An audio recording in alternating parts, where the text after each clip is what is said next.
다양한 나이, 다양한 전공, 관심 분야의 사람들이 모여 다양한 관점에서 다양한 이야기를 나누는 방송 오로지입니다.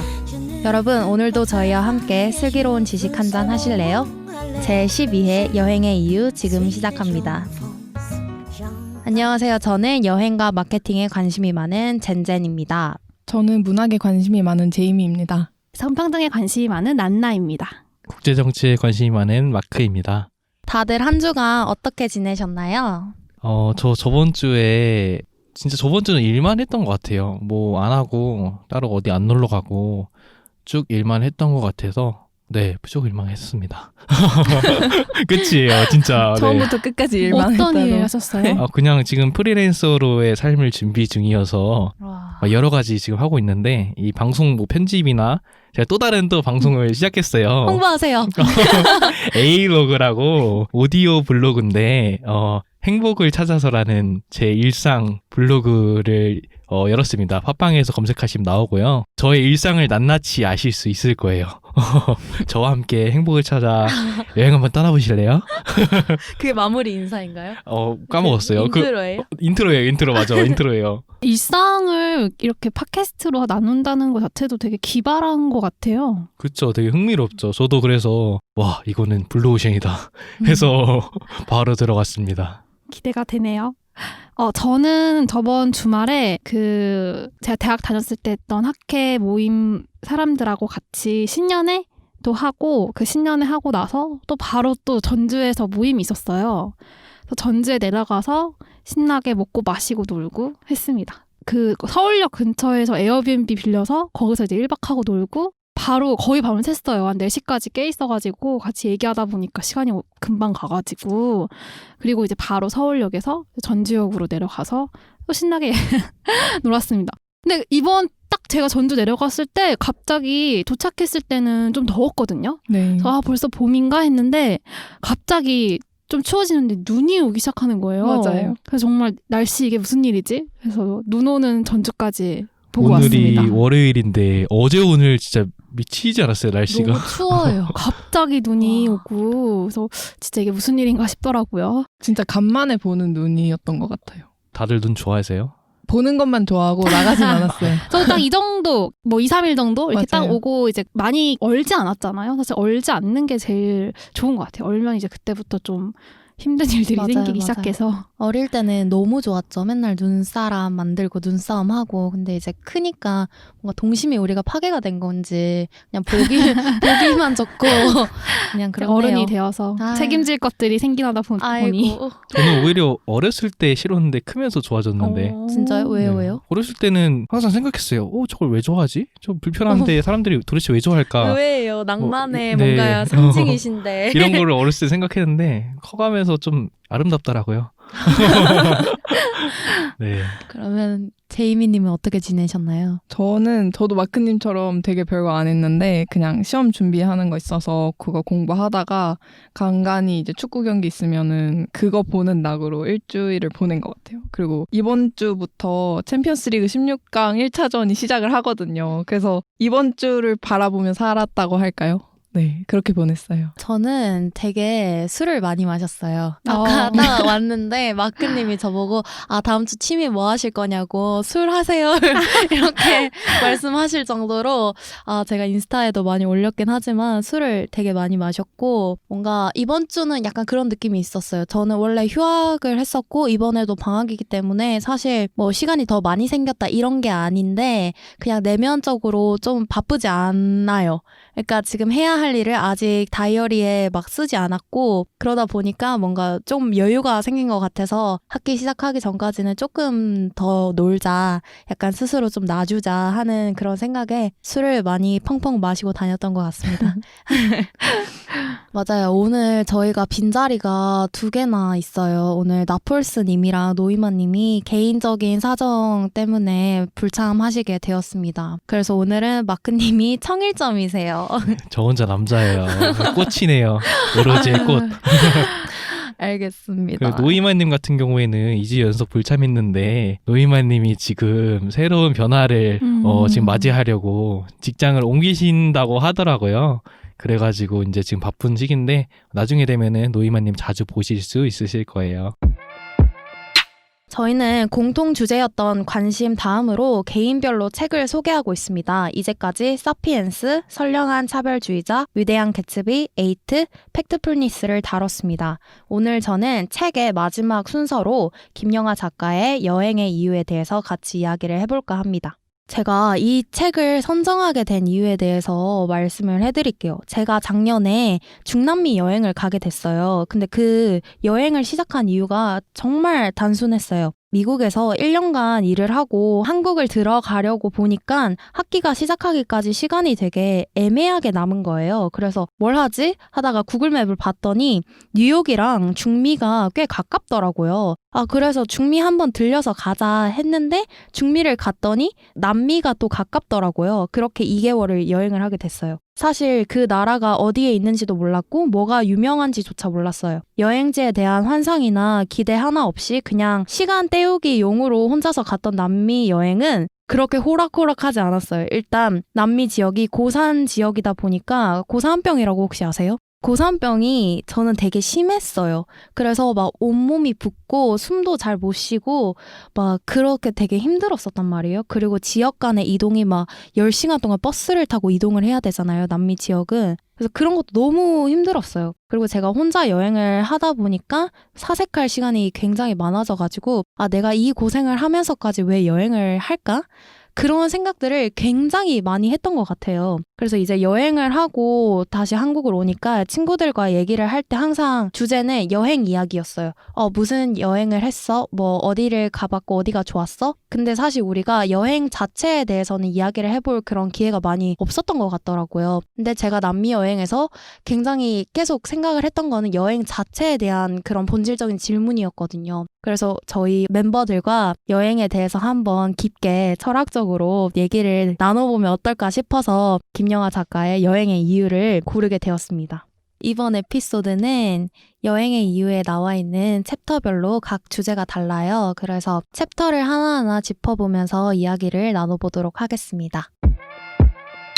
그러면 시작에 앞서서 간단한 질문 한번 드릴게요. 여행은 막 실패하지 않는 소재라는 말이 있을 정도로 모두가 좋아한다는 그런 인식이 있잖아요. 근데 제 주변만 봐도 그거는 다 아닌 것 같아요. 모두가 여행을 좋아하는 건 아닌 것 같은데 혹시 여러분들은 여행을 좋아하시나요? 저 너무 좋아해요. 저도 좋아해요. 저는 옛날에 진짜 좋아했는데 지금 잘 모르겠어요. 약간 권태기가 왔나 봐요. 여행 권태기. 여행 권태기는 어떤 거예요? 뭐 굳이 여행해야 되나? 막 가면은 또 비행기 타면 힘들고 가서 또 돈 많이 쓰는데 또 호텔 찾아가면 힘들고 놀러 가는 거고 쉬러 가는 건데 그 과정들이 힘들고 돈도 많이 나가잖아요. 차라리 그 돈으로 그냥 좀 좋은 호텔 빌려서 거기서 휴양하는 게 더 힐링 아닌가 이런 생각을 요즘에 좀 하게 되는 것 같아요. 저도 그게 한 번 왔었어요. 여행 권태기 왔었는데 제가 여행을 제일 많이 했었던 게 그 이제 오스트리아로 교환학생을 가서 수업은 거의 조금 등한시하고 거의 이제 언제 이 기회에 유럽에 또 와보겠나 싶어서 유럽 여기저기를 진짜 다 엄청 열심히 돌아다녔었거든요. 근데 그게 한 3개월? 4개월 정도 넘어가면서부터 지치더라고요. 전에는 막 다음 도시로 넘어가면은 또 얼마나 새로울까? 얼마나 또 다른 사람들을 만날까? 얼마나 이런 새로운 만남들이 기다리고 있을까? 이런 기대감에 항상 부풀어 있었는데 어느 순간 그 모든 게 짐이 되는 거예요. 가서 또 숙소 찾아야 되고 짐 풀어야 되고 적응해야 되고 이제 간신히 적응했는데 다시 거기 시스템에 나를 맞춰야 되고 또 그럼 어느 순간 다시 또 짐을 싸고 다른 곳으로 떠나야 되고 약간 이 모든 게 힘들어지는 때가 있더라고요. 그런 게 여행 권태기가 아니었을까. 근데 사실 그러고서 한 또 1년, 2년 쉬고 나면은 또 이제 다시 여행을 가고 싶어져요. 저는 여행을 자주 가는 편이 아니어서 여행 권태기라고 말할 게 없었던 것 같은데 저는 보통 여행을 혼자 가거든요. 그래서 이제 간헐적으로 여행을 가게 되면 나 자신한테 휴식을 준다 이런 느낌으로 가다 보니까 권태기랄 거는 별로 없었던 것 같아요. 저는 개인적으로 누군가 여행을 좋아해? 라고 물어봤을 때 되게 확신에 차서 여행을 좋아해? 라고 말한 적이 많이 없어요. 그리고 오히려 별로 안 좋아해 라고 확신에 차서 말했던 적이 더 많았던 것 같아요. 제가 여행을 좋아하는 편이라고 생각을 했던 이유가 뭐였냐면 여행을 가면 새로운 경험을 많이 할 수 있잖아요. 저한테 중요했던 거는 새로운 경험이었던 것 같아요. 여행이 아니라. 그래서 여행을 가서 뭔가 내가 원하는 만큼의 새로운 경험을 하지 못했을 때는 차라리 한국에서 할 수 있는 게 더 많을 텐데 그렇게 비교를 하면서 불만족을 했던 것 같아요. 그래서 제 생각에는 제가 국내 여행을 별로 안 좋아해요. 그 이유가 뭔가 한국은 다 비슷하고 다 내가 예상이 가능한 것들이잖아요. 그게 제가 뭔가 여행을 좋아한다 안 좋아한다의 그 기준이었던 것 같아요. 혹시 여행의 어원에 대해서 들어보신 적이 있으신가요? 아니요. 저도 없어요. 트래블이 여행이라는 의미로 처음 사용된 것은 14세기 무렵으로 고대 프랑스 단어인 트레바일 이런 데서 파생한 것으로 추정된다고 합니다. 그런데 이 단어에는 현대의 우리가 여행하면 떠올리는 즐거움과 해방감이 거의 들어가 있지 않고 노동, 수고, 고생 같은 의미들이 담겨 있다고 하네요. 저는 이걸 읽고 집을 나오면 고생이다 이 말이 딱 떠올랐어요. 그러면 이제 여행에 대해서 깊게 한번 들어가 보도록 할게요. 작가는 여행의 정의를 이렇게 말을 했어요. 기대와는 다른 현실에 실망하고 대신 생각지도 않던 어떤 것을 얻고 그로 인해 인생의 행로가 미묘하게 달라지고 한참의 세월이 지나 오래전에 겪은 멀미의 기억과 파장을 떠올리고 그러다 문득 자신이 어떤 사람인지 조금 더 알게 되는 것. 생각해보면 나에게 여행은 언제나 그런 것이었다. 김영하 작가에게 여행은 이렇게 정의가 되는데 오로지 여러분들이 생각하시는 그런 여행의 정의는 무엇인지 궁금하거든요. 저는 여행은 낭만이라고 생각합니다. 그럼 지금 낭만 권태기 오신 거예요? 그 뭐야? 아니, 그건 아니고 저는 사실은 진짜 솔직히 말해서 여행 진짜 많이 다녔는데 여행 다닐 때마다 항상 운명적인 사랑을 꿈꾸면서 여행을 했어요. 진짜로. 빈자리. 선라이즈. 비포 선라이즈 같이. 빈자리. 항상 그런 걸 꿈꾸면서 다녔거든요. 정말로. 왜냐면은 뭐 개인적인 얘기긴 한데 제 첫사랑도 여행하다 만났고 해가지고 항상 그 기억이 좀 강렬하게 남아있기 때문에 여행할 때 만나는 사람이 뭔가 다르다. 정말 이게 낭만이구나. 이게 운명이구나. 막 이런 생각을 많이 했어요. 근데 여행하면은 솔직히 사람들을 되게 만나게 되잖아요. 맞아요. 특히 뭐 게스트하우스나 이런 데 가면은 사람들 진짜 많이 만나는데 그럴 때마다 느낀 게 두 가지가 있어요. 여행하다가 사랑에 빠질 확률이 진짜 높구나 라고 생각했던 게 두 가지가 있는데 첫 번째 이유는 뭐냐면은 여행지에서 사람을 만나면은 사람 대 사람으로서 만나는 거잖아요. 사회생활 하다가 사회 속에서 누군가를 만나게 되면은 그 사람의 이제 직업이나 배경이나 그런 거를 어떻게든 볼 수밖에 없는 것 같아요. 왜냐하면은 사람을 만난다는 계기가 어쨌든 뭐 직업으로 연결돼서 만나든 학교에서 만나든 이런 연결고리가 그런 배경하고 연결이 되기 때문에 어떻게든 그 사람의 배경을 알게 되는 것 같아요. 하지만 여행지에서 만나면 정말 나하고 전혀 관련이 없는 분야의 사람과 그냥 사람 대 사람으로서 만나는 거잖아요. 그렇기 때문에 사람 대 사람으로서 이야기하고 조금 더 내면에 있는 이야기를 하다 보니까 사랑하기 쉬워지는 것 같고 두 번째는 처음 만난 사람하고 혹은 안지 얼마 안 된 사람하고 정말 아름다운 거를 함께 같이 볼 수 있잖아요. 내가 이 사람하고 오늘 처음 만났는데 같이 가서 파리 에펠탑을 봤어. 근데 그런 낭만적인 거, 그럼 아름다운 거를 같이 누군가 보는 것만으로도 사랑이 싹 트는데 조금 기여를 한다고 생각을 하거든요. 그렇기 때문에 저는 항상 여행이 사랑을 만든다고 생각을 하고 그 사랑을 찾아서 여행을 좀 많이 했던 편이었어요. 낭만적이네요. 맞아요. 오늘 주제 바꿔야 될 것 같아요. 마크님의 낭만 여행 뭐 이런 거. 낭만 여행. 근데 저 처음 들었어요. 사랑을 찾아서 여행을 한다는 거는 저 진짜 신박한 것 같아요. 저 진짜 처음 들었어요. 근데 진짜 사랑에 빠지기 좀 쉬운 것 같아요. 여행하다 보면은. 저는 진짜 영화에서만 나오는 건 줄 알았거든요. 왜 섹스 앤 더 시티 보면은 뭐 사랑을 찾아서 뉴욕에 왔다 뭐 이런 게 딱 인트로에 나오잖아요. 이거 영화겠지 했는데 앞에 있었어요. 근데 사랑에 빠져보신 적 없으세요? 여행하면은 여행하다가요? 저는 찬물을 끼얹자면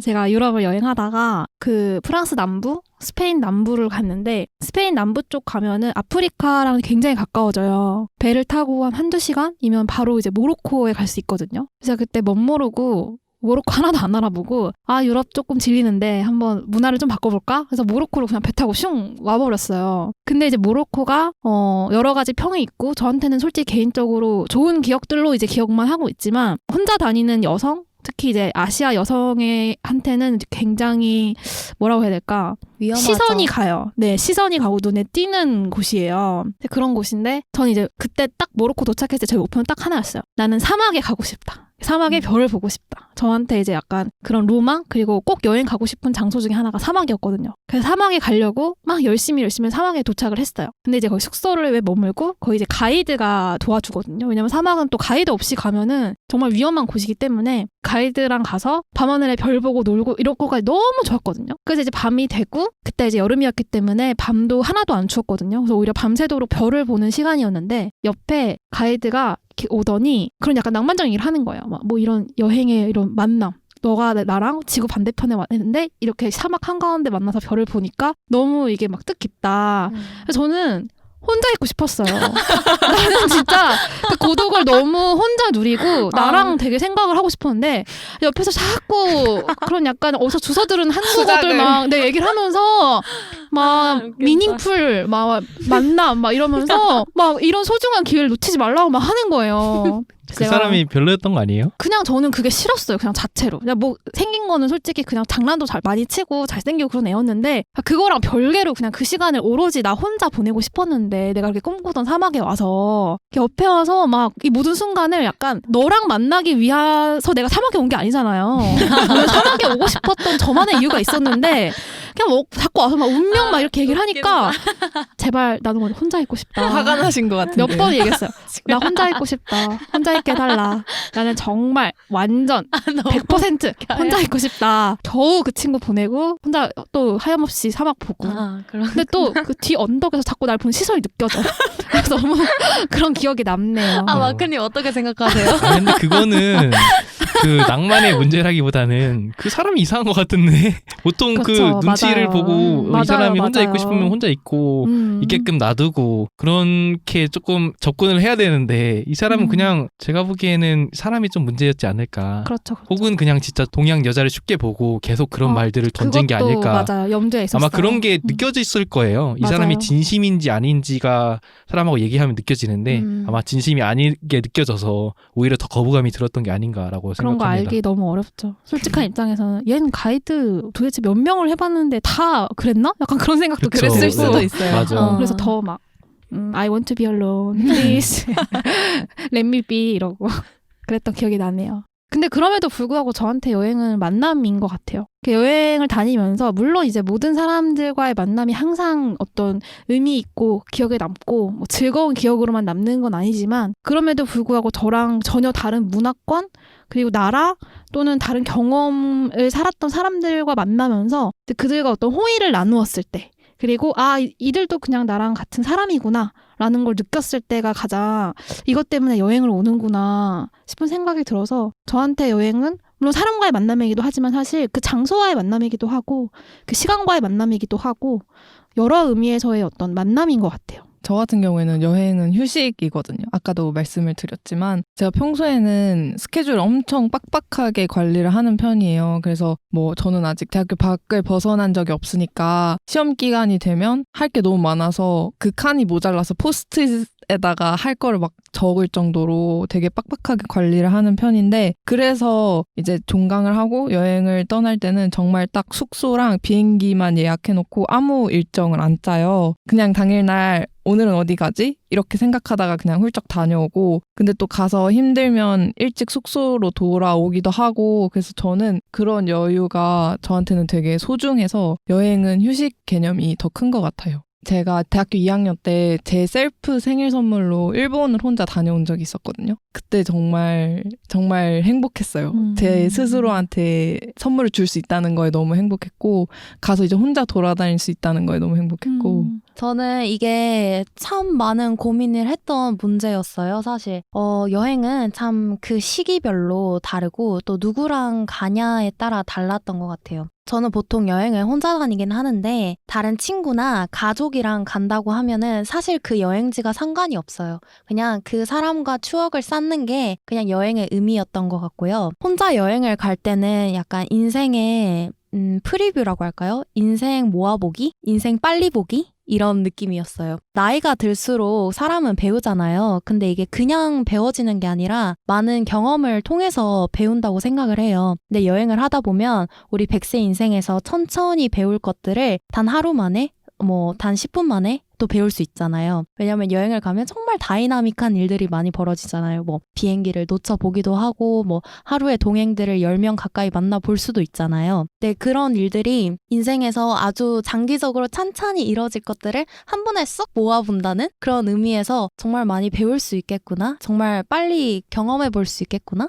그런 생각이 들었던 것 같아요. 그리고 또 시기별로 좀 달랐던 게, 저 20대 초반에 여행을 했을 때는 제일 중요했던 문제가 그거였어요. 나는 뭘 좋아하고 나는 뭘 잘하지? 그래서 그때 여행은 나를 찾는 여행이었어요. 항상 어느 여행지를 가도 저에 대해서 생각을 하고, 그러다 보니까 그때 그 시기의 여행은 나를 찾기? 이렇게 말을 할 수 있을 것 같고요. 그때 뭘 찾으셨어요? 네, 저는 그때 제 꿈 같은 거를 계속 고민을 했었어요. 그 시기에 찾았던 건 뭐였냐면, 뮤지컬을 봤는데 영국에서 너무 좋은 거예요. 제가 옛날에 뮤지컬 배우를 하고 싶었거든요. 초등학교 때. 근데 그 뮤지컬을 보는데 막 눈물이 나는 거예요. 그래서 뮤지컬을 배우를 다시 해야겠구나. 근데 이제 다시 현실이랑 타협을 해가지고 뮤지컬 회사에 들어가야겠구나. 난 지금 마케팅 좋아하니까. 그런 식으로 뭔가 꿈을 찾으니까 너무 행복한 거예요. 어차피 마케팅을 할 거라면 내가 좋아하는 분야에서 하면 너무 좋을 것 같다라는 걸 거기서 느낀 거죠. 그 사람들의 그런 연기나 이런 걸 보고 그때는 그랬습니다. 근데 지금은 또 달라요. 뉴욕에서 저는 부동산에서 일했거든요. 어차피 팔 거면 제일 비싼 거 팔자. 이래서 집을 팔고 다녔는데 너무 잘 맞는 거예요. 자본주의 사회에서 돈 많이 버는 게 짱입니다. 맞아요. 이게 어느 순간부터 현실하고 어느 정도 타협이 되는 것 같아요. 저도 옛날에 여행 다닐 때 저는 약간 히피 문화? 이런 거에 한때 진짜 꽂혀가지고 그렇게 막 여행하고 다녔거든요. 막 위통 벗고 다니고 막 머리 길러서 묶고 다니고 이상 히말라야 돌 깎아서 사진 본 것 같아요. 정말요? 그런 목걸이 메고 다니고 막 이상한 팔찌 메고 레게머리한 서양 애들이랑 같이 다니고 막 이랬었는데 지금 돌아가면 못할 것 같아요. 그때는 약간 생각 자체가 나는 그냥 이런 나라에서 레스토랑에서 일만 하고 하루 벌어 하루 먹고 이런 식으로 살아도 괜찮을 것 같은데 이런 생각이 있었지만 그것도 이제 뒤돌아보면은 되게 나이브했던 생각이 아닌가라는 생각도 들어요. 정답은 없겠지만 저는 그것도 인생의 과정이었고 그걸 통해서 지금은 또 다른 방향으로 가고 있다고 생각을 합니다. 맞아요. 근데 여행을 한다는 게 참 많은 선택지를 보는 것 같아요. 왜 그런 말 있잖아요. 크림 파스타를 먹어보지 않은 사람은 토마토 파스타만 맛있는 줄 안다. 너무 좋은 비유네요. 그래서 우리는 많은 선택지들을 봐야 된다고 생각을 해요. 그리고 사실 한국에서만 경험하기에는 너무 좁으니까 그래서 여행을 하는 게 아닌가. 그 시기에는 그렇게 생각을 했고요. 여행을 좀 더 하다 보니까 그러고 나서는 이제 배우는 거에 집중을 했어요. 새로운 문화를 배우고 새로운 역사를 배우고 새로운 것들을 배우는 것. 그거 자체에 집중을 했던 것 같아요. 그러다가 보니까 그 나라를 진짜 잘 알기 위해서는 관광객의 시선에서 가장 최선의 방법은 그 현지인들과 친해지는 거더라고요. 그 친구들과 친구가 되면은 더 많은 것을 알게 될 거라고 생각을 했고 그때부터는 각 나라의 각 도시에 한 명은 꼭 내 친구를 만들자는 목표를 세웠어요. 그렇게 해서 여행을 했는데 그것도 정말 멋있는 일이잖아요. 그래서 그때부터는 제 여행은 친구 만들기였던 것 같아요. 친구를 만들면서 그 나라를 배우기. 그렇게 좀 저의 여행에 대한 뭔가의 의미의 역사였습니다. 친구 몇 명 그럼 만드셨어요? 몇 명 만들었을까요? 진짜 많이 만들었던 것 같은데 저 막 카우치 서핑도 많이 하고 막 길 걸어 다니다가 혹시 여기 주변에 레스토랑 추천해 줄 수 있니?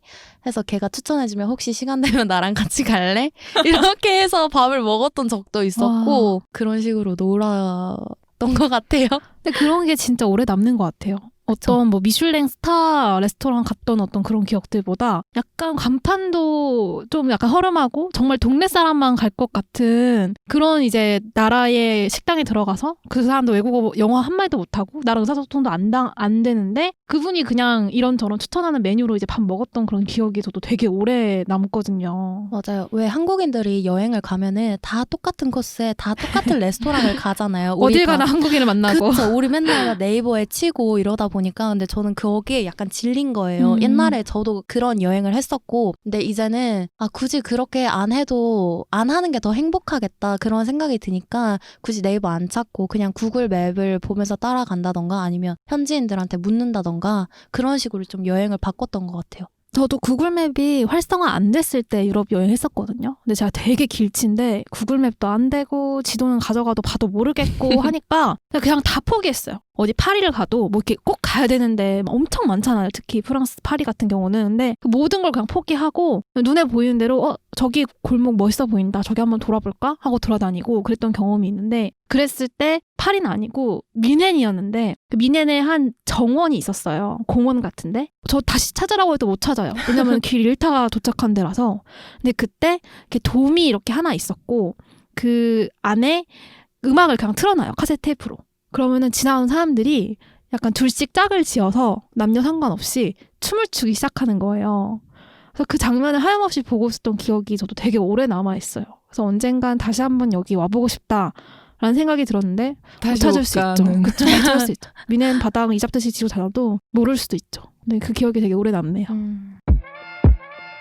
자, 그러면 이제 여행과 기술에 대해서 한번 얘기를 나눠볼까 합니다. 책에서는 이렇게 말을 해요. 철학자 가브리엘 마르셀은 인류를 호모 비아토르, 즉 여행하는 인간으로 정의를 한다. VR과 AR 가상현실 기술이 발전하면 여행이 대체될 거라는 예상이 있었지만 오히려 기술이 발전할수록 더 많이 이동하고자 한다. 피곤하고 위험한 데다 비용도 많이 들지만 사람들이 여행을 포기하지 않는 이유는 우리의 유전자에 새겨진 이동의 본능이다. 여행은 어디로든 움직여야 생존을 도모할 수 있었던 인류가 현대에 남긴 진화의 흔적이고 문화일지도 모른다. 초기 인류는 대형 유인원과 97% 이상의 유전자를 공유하지만 그들과 결정적으로 다른 점은 쉼없이 이동하는 활동성을 가지고 있다는 것이다. 탄자니아 하드자족은 하루 평균 9km에서 12km를 이동하는데 이는 평균적인 미국인이 일주일 동안 걷거나 뛰는 거리와 비슷하다. 기술이 발달할수록 여행의 수요가 더 늘어날 거라고 오로지 여러분들은 생각을 하시나요?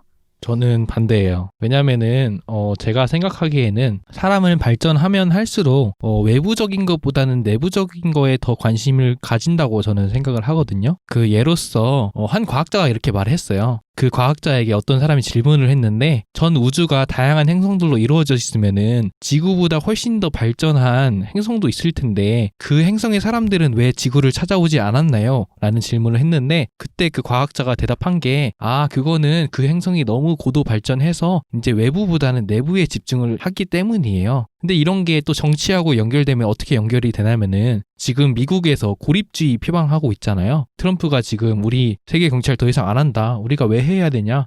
미국 사람만 잘 먹고 잘 살면 되지. 이런 거 하고 똑같이 항상 세계 강대국들은 어느 시점부터 그냥 내부적인 그런 고립주의를 항상 택했거든요. 그것처럼 인간도 똑같이 항상 어느 시점에 되면은 외부적인 요인들보다 내부적인 거를 조금 더 관심 있게 보지 않나 싶습니다. 일상적인 거에도 연결을 시키자면은 막 사업에서 엄청 잘 나가던 사람도 은퇴 이후에는 그냥 내부적으로 책을 잘 읽던가 혹은 가족들과 시간을 보내던가 이런 그냥 소소한 행복에 좀 집중하잖아요. 그런 거랑 좀 연관시킬 수 있을 것 같아요. 저 같은 경우에는 그 VR, AR 이런 게 가상현실로 가기 위한 어떤 장치를 쓰고 그 세계에 들어가는 거잖아요. 그래서 기술이 아무리 발달을 한다고 하더라도 내가 그 사실을 인식하고 있는 이상은 내가 직접 어느 여행지에 가는 것과는 차이가 있을 거라고 생각을 하거든요. 그래서 저는 기술의 발달이 물론 여행의 수요를 늘리는 데 영향을 끼치는 요소가 될 거라고 생각은 하는데 그것보다도 이제 여행은 아무래도 경제적인 게 가장 그 수요를 늘리는데 핵심적인 요소가 되지 않을까라고 생각을 해요. 그래서 지금은 많이 상관없는 얘기가 되어버렸지만 예전에 일본 엔저 현상이 심했을 때는 엔화가 100엔에 뭐 980원 이렇게까지도 떨어지기도 했잖아요. 그때 한국 사람들이 일본 여행을 정말 많이 갔거든요. 경제적으로 일본 여행을 가도 괜찮으니까 할만하니까. 그래서 저는 이렇게 경제적인 요소가 제일 크지 않을까라고 생각을 했어요. 저는 늘어난다. 저도 이제 그래도 여행을 가고 싶어하는 사람들의 수요는 더 안 줄을 거다라는 생각이 드는 게 오히려 저는 AI랑 VR 발달하면 할수록 사람들이 진짜 가보고 싶다는 생각이 더 커질 거라는 생각이 들어요. 그러니까 저는 예전보다 여행이 많이 늘어났던 게 사람들의 어떤 경제적인 수준이 올라간 것도 있지만 여행 관련 콘텐츠가 진짜 많거든요. 집에서도 보여주고 책에서도 보여주고 그리고 이제 뭐 혼자 여행하는 사람들이 뭐 유튜브 이런 거 찍으면서 내가 여행하는 것처럼 보여주는데도 그걸 보면은 저는 더 가고 싶어지더라고요. 그래서 오히려 나도 저 경험을 하고 싶다. VR 같은 간접 경험의 기술이 발달하면 할수록 사람들이 뭔가 이런 진짜 원본의 어떤 그런 아우라를 좀 더 경험하고 싶어 할 거란 생각이 들더라고요. 왜냐면은 그 미술 시간에서도 원작 그림들이 나오잖아요. 그럼 사실 직접 가서 보는 것보다 책으로 보는 게 화질도 훨씬 좋아요. 화질도 훨씬 깨끗하고 선명하고 그림에 대한 해석도 잘 나와 있고 내가 편하게 볼 수도 있고 근데 정작 정말 그 가서 그 작품을 봤을 때 비록 색깔도 좀 바랬고 내가 가까이 가서 보기도 쉽지 않고 뭔가 선명하지 않은 것 같아도 그 원작을 내가 본다는 것의 아우라가 저는 확실히 맞아요. 있더라고요. 맞아요. 아마 뭐 전자책이 아무리 나와도 이런 종이책이 수요가 완전히 사라지진 않는 것처럼 여행도 꾸준히 수요가 있지 않을까라는 생각이 드네요. 저도 똑같은 생각이에요. 더 빨리 갈 수 있고 이제 더 저렴하게 갈 수 있을 거라고 생각을 하거든요. 그러니까 당연히 늘어나지 않을까. VR로 보는 거랑 직접 보는 거 그리고 또 만져보는 것 이런 것들이 다 다르니까. 근데 저는 또 고민이 되는 게 현대인들이 시간이 더 많아질까요? 아니면 적어질까요? 여행을 할 수 있는 시간이요? 네. 시간은 많아질 것 같은데 저는 아까 생각하고 동일한 게 시간이 많아져도 그 시간을 여행에 쓸까? 라는 생각이 계속 들어요. 왜냐면은 나중에 기술이 막 발전하면은 여행이 약간 시간 대비 효율이 나올까라는 생각이 들거든요. 이게 제가 너무 사업적인 마인드로 들어가는 걸 수도 있는데 나중에 기술이 정말 발전하면은 굳이 그거 안 봐도 그냥 내가 VR 가상현실 세계로에서 충분히 현실처럼 볼 수 있고 또한 뭐 그 나라의 문화 같은 거를 즐길 필요가 없을 것 같아요. 그때 되면은 세계화가 완전히 이루어져 가지고 어떤 나라를 가든 좀 비슷한 문화에 살지 않을까 해서 굳이 이제 가지 않지 않을까라고 저는 생각을 합니다. 정말 낭만적이지 않은 미래네요. 낭만 그때 말씀하셨잖아요. 낭만적인 현실주의자? 그때 이상적 현실주의자. 맞아. 네. 근데 그게 사실은 여행이 그쵸? 낭만이 뭘까요? 모르겠네요. 저는 뭐 이거는 제가 원하는 미래, 낙관하는 미래이기도 하는데 사람들이 점점 돈을 많이 번다는 것의 가치보다는 돈을 어느 정도 벌고 그보다 좀 더 내가 좋아하는 사람들과 같이 보낼 수 있는 시간 그리고 내가 좀 더 여행할 수 있는 곳에 시간을 더 많이 쓸 거라는 생각이 들어요. 왜냐면은 그런 간접 경험이 많아질수록 저는 진짜 경험을 하고 싶어하는 사람들도 같은 속도로 좀 어느 정도 늘어날 거라고 생각을 하거든요. 그래서 그런 진짜 경험에 사람들이 조금 더 주의를 기울이고 투자를 하고 더 원하게 된다면은 뭔가 내가 돈을 벌 수 있는 시간이 있더라도 요즘도 그러잖아요. 라이프랑 워크 밸런스를 맞추는 것처럼 그 시간에 돈 조금 더 버느니 그냥 그 시간에 여행을 가서 경험을 한다든지 아니면 내가 생각할 시간을 가진다든지 그런 거에 더 쓰지 않을까 하는 생각이 드네요. 저는 그런 낭만이 있는 미래를 원합니다. 근데 저는 생각하는 게 그런 거에 동의를 하는데 굳이 여행이어야 할 이유가 있을까라는 생각이 계속 들어요. 네. 그건 다를 수 있죠. 만약에 휴식을 원하는 거면은 굳이 여행을 안 가도 될 것 같아요. 진짜 그냥 요새는 호캉스가 되게 유행하잖아요. 호캉스를 가서도 VR로 정말 태국의 뭐 비치에 있는 듯한 그런 느낌을 줄 수도 있을 것 같아요. 근데 저한테 여행의 범위가 좀 넓은 것 같아요. 저 같은 경우는 그런 것도 좀 여행이거든요. 그러니까 어떤 일상에 정해진 루틴을 벗어나는 거. 저도 이거예요. 네. 그래서 오늘은 뭔가 맨날 가는 길로 안 가고 조금 다른 길로 가본다든지 우리 동네인데도 내가 안 가본 길들이 있잖아요. 맨날 맞아요. 걷는 길 말고 그런 길 한 바퀴 도는 것도 사실 저한테는 일상의 작은 여행이거든요. 그럴 때 또 놓쳤던 것을 발견하기도 하고 심지어 같은 길인데도 맨날 아침에 걷던 길을 밤에 걸어보면 또 느낌이 달라요. 그리고 밤에 걷던 길을 아침에 걸어 느낌이 다르고 그리고 맨날 내가 일하러 가는 시간에 일을 안 나가고 그냥 그 길을 걷는다는 것도 느낌이 다르거든요. 그래서 저한테는 이 모든 게 약간 어느 정도 조금의 여행의 범위에 들어가기 때문에 그런 것 같아요. 아까 호캉스 얘기도 하셨는데 진짜 요즘에는 사람들이 너무나 싼 숙소들이 많으니까 호텔에 잘 머물지 않는데요. 그래서 호텔의 그 수입이 많이 떨어졌었는데 요즘에 다시 오르는 거는 그런 여행자들을 위한 상품이 아니라 정말 도시에서 잠깐의 그런 일탈을 원하는 사람들을 위해서 그런 어떤 호텔에서 쉬는 그런 문화를 장려하고 1인이 와서 쉴 수 있는 그런 서비스를 만들기 시작하니까 다시 사람들이 오기 시작하고 좀 호텔도 호황을 누리게 됐다고 하더라고요. 그럼 난나님이 생각하시는 여행은 우리가 일반적으로 생각하는 어디에 놀러 간다는 의미가 아니라 그냥 일상에서 벗어난다가 여행이겠네요. 네, 약간 조금 일상에서 벗어난 느낌? 이런 거 있잖아요. 왜 우리 학교 다닐 때도 몸이 좀 아파서 일찍 조퇴를 하면은 내가 학교에 있어야 할 시간에 그냥 학생의 신분으로 거리에 왔다는 것만으로도 행복해요. 되게 다른 세상에 있는 기분이거든요. 굉장히 그 순간 뭔가 나만 다른 세계에 떨어져 있는 것 같고 저는 그 느낌도 사실 여행의 느낌이었어요. 아, 내가 그냥 학생뿐만이 아니라 이 거리 위에서는 그냥 어떻게 보면은 나로 그냥 갑자기 존재하는 느낌? 그런 게 저는 여행이 주는 느낌이에요. 상처를 몽땅 흡수한 물건들로부터 달아나기라는 챕터에 대해서 이야기를 해보려고 해요. 고통은 수시로 사람들이 사는 장소와 연관되고 그래서 그들은 여행의 필요성을 느끼는데 그것은 행복을 찾기 위해서가 아니라 자신들의 슬픔을 몽땅 흡수한 것처럼 보이는 물건들로부터 달아나기 위해서다. 호텔은 집요하게 기억을 지운다. 이전 투숙객들의 기억은 물론이거니와 내가 전날 남겼던 생활의 흔적도 지워지거나 살짝 달라져 있다. 그렇기에 우리는 호텔을 갈 때마다 마치 새 집에 들어선 것 같은 설렘을 느끼게 된다. 풀리지 않는 삶의 난제들과 맞서기도 해야겠지만 가끔은 달아나는 것도 필요하다.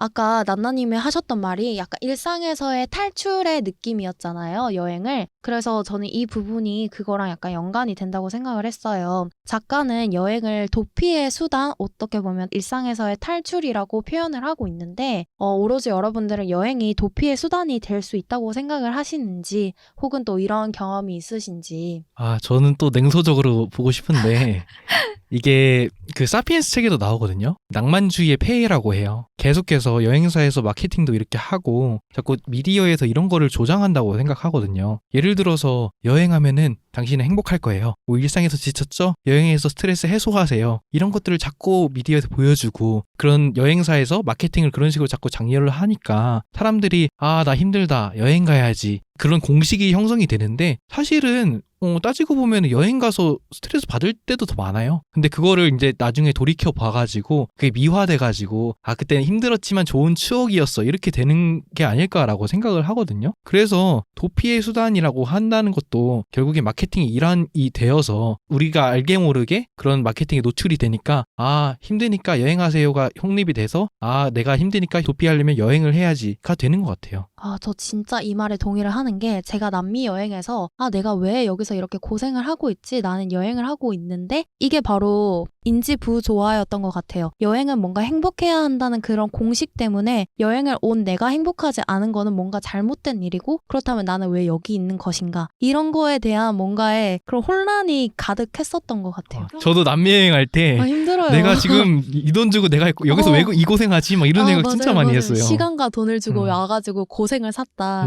근데 또 막 또 시간 지나면 미화되잖아요. 맞아요, 좋은 맞아요. 기억으로. 나중에는 추억이 되고 그렇더라고요. 저 남미에 대한 로망이 남은 사람인데 정말 무서운 얘기네요. 저는 없어서 상관이 없습니다. 저는 근데 아까 마크님이 마케팅의 영향을 받은 게 아닐까라고 생각을 하셨는데 마케팅이랑 상관없이 저는 저 스스로 되게 그렇게 도피하고 싶은 욕구?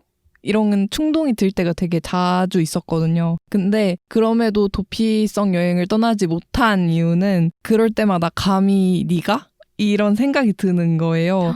지금 이거 하나도 네가 제대로 처리를 못하면서 네가 무슨 여행을 갈 자격이 있냐 이런 생각이 들어서 그냥 안 가고 말아버리는 것 같아요. 저는 도피성 여행 진짜 많이 해요. 저는 여행 갈 때 어느 정도는 조금씩 항상 도피성이 있는 게 정말 참다 힘들고 너무 이 모든 걸 피하고 싶고 도망치고 싶을 때 여행이 바로 떠오르거든요. 그랬을 때 여행을 가면은 문제가 이걸로 해결되지 않다는 걸 저도 알고는 있지만 그 자체로 좀 도움이 돼요. 왜냐면 사실 그 첫 번째에 그 슬픔을 몽땅 흡수한 것처럼 보이는 물건들로부터 달아나기 위해서다 문구를 들었을 때 제가 영화가 하나 떠올랐는데 홍콩의 중경삼림이란 영화를 보면은 에피소드가 한 3개 정도 나오는데 그중에 이제 그 두 번째 에피소드가 있어요. 두 번째 에피소드에 양조위가 여자친구랑 헤어지고 되게 슬퍼하는 남자고 그리고 거기에 이제 여자 주인공인 왕정문이라는 여자 배우가 거기서 역할을 하는데 이 사람을 위로해주고 싶은 거예요.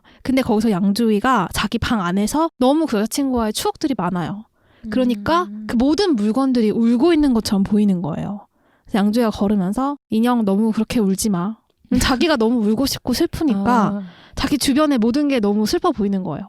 그래서 이 여자가 왕정문이 몰래 가택 침입이긴 한데 몰래 그 집에 들어가서 물건을 하나씩 바꿔줘요. 눈치채지 못할 만큼 예컨대 뭐 코끼리 인형 정확하지 않은데 코끼리 인형을 뭐 소인형으로 바꿔준다든지 칫솔의 위치를 살짝 바꿔준다든지 컵을 좀 더 다른 무늬로 바꿔준다든지 그 양조위가 느끼는 그런 슬프게 보였던 물건들을 조금씩 바꿔주면서 위로를 하는 장면이 있거든요. 이 장면을 보면서 내가 힘들 때 있었던 내 주변들 또는 내 주변 환경들도 그럼 전부 다 굉장히 슬퍼지거든요. 전 그걸 확 느꼈던 게 정말 제가 너무 슬플 때는 세상이 약간 흑백으로 보여요.